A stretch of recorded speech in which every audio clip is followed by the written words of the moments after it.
G'day, Gio from Aurora Solutions. Today we're here to talk about the two different types of leadership. There's forceful leadership and powerful leadership, and that's what we use as the distinctions in the two and the programs that we run. Forceful leadership is abound everywhere. I mean, we see it in our politicians, we see it in the manner in which society reacts to conflict. We don't often sit down and seek peaceful resolutions. I mean, we extend the arm of this, but often we are wired to look for the conflict, right versus wrong. We'll do a video on that in itself, judgment. So it becomes very, very forceful. And the way that we can tell the difference is that it feels different. It feels combative. It feels oppressive. Now, luckily enough, we live in the Western society, and we've got,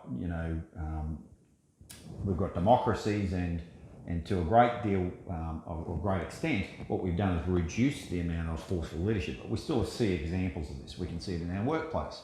We have a very forceful manager or leader. They don't connect with people. So what's the difference between forceful leadership and powerful leadership? And why, the question that I get asked so often is, why is there a lack of powerful leaders in the world? The traits of a powerful leader are that they're empathetic, empowering, calm in the middle of a storm. They're inspiring people. They inspire others to live up to their potential. They have a clear vision, really clear vision. You know, remember Martin Luther King's mountaintop speech, I have a dream. He's very articulate in what he wanted to express there. Stick to the vision consistently, no matter what. Now, the great leaders will sacrifice all to achieve what they see as their vision. They're confident, and they inspire confidence in those around them. People feel more confident just by being in their presence. They've got a deep connection to the people that they're working with and for. Genuinely care. And they've got a great ability to listen and respond. These are some of the common traits that I hear from my clients when we do this exercise with them in our program. So when I look at these, unless you've got some sort of psychopathic disorder, every human being that I've ever met have got the capacity to do all of this. Every single one of them. I have not met a person yet that hasn't got the capacity for empathy, or the capacity, when genuinely aligned to what they want to do, to empower other people. Right? That, depending on the situation, again, can remain calm. Everybody's got that capacity. You listen to somebody's story, and often the most inspiring stories are those of people that have failed miserably and then risen from that failure to succeed. And that is common in everybody's life, because we've all had failures and we've all recovered from it. Sticking to the vision consistently is about discipline, and we can all display discipline when we choose to. So none of these are unique to people. So why is it then that there's such a lack of powerful leaders in the world? And I would say, and this is coming from myself and my own investigations into that, is that there's something holding us back from showing empathy, from being empowering. Because to do so, I have to connect with the other person. To connect with the other person, I have to show myself. And that involves vulnerability. People are vulnerable. And so we live in our lives showing, with a mask, in fact, a number of masks. We talk about the different hats we wear. If we're running a business, we've got the boss hat on, and then the husband hat on, or the wife hat on, or, the parent hat, or the uncle hat, or the auntie hat, whatever it happens to be. We wear these different roles, but that's not who we are. And often what those roles can be is a mask from who we are, so that we don't show the rest of the world to that. Because to become vulnerable, we have to open up our heart space, and we don't want our hearts to be broken. We've had that before, it hurts. Hurts like hell. Interestingly enough, when we transcend through my program, and if we genuinely engage in the experiences and the undertakings, then exposing yourself to the world becomes less and less painful, less and less risk of being pain, because we look to shore that up with an underlying sense of love and value for yourself. And once you've genuinely delivered that to yourself, very difficult for anybody to penetrate that and cause you that heartbreak that we're afraid of.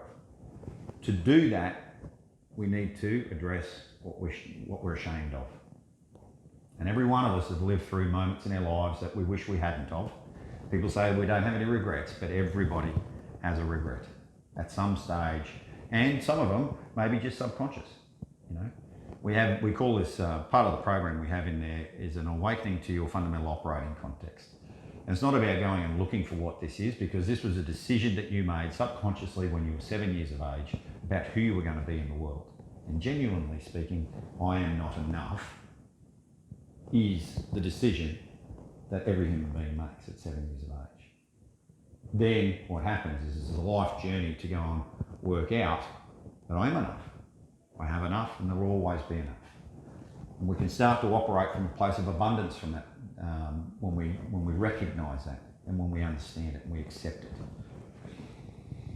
So powerful leaders come from a place of empathy. Empathy comes from a place of vulnerability. Vulnerability comes from dealing with our shame. That is why we have a lack of powerful leaders in the world. Think about this.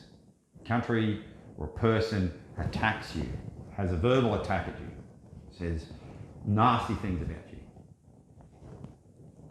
A couple of reactions can happen, but often, certainly my own years ago, the best form of defence was to attack back.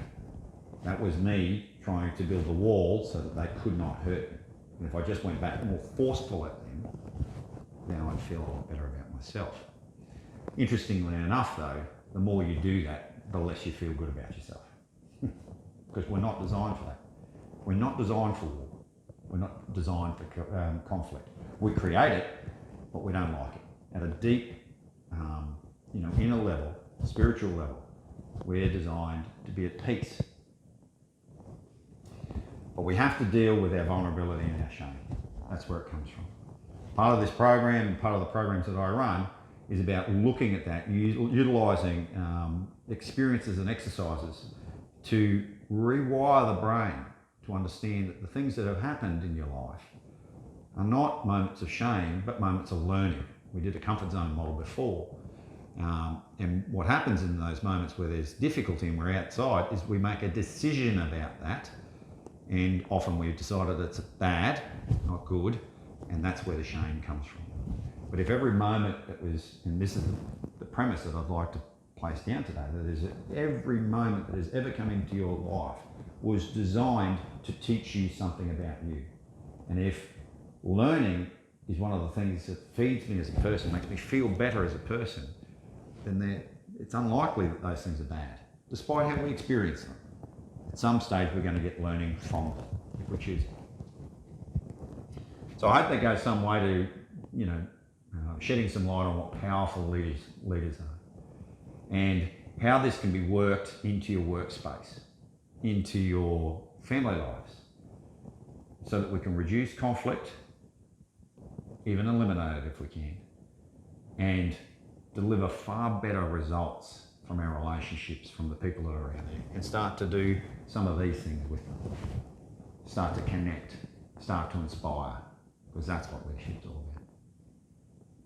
Gio from Raw Solutions, thanks very much for listening.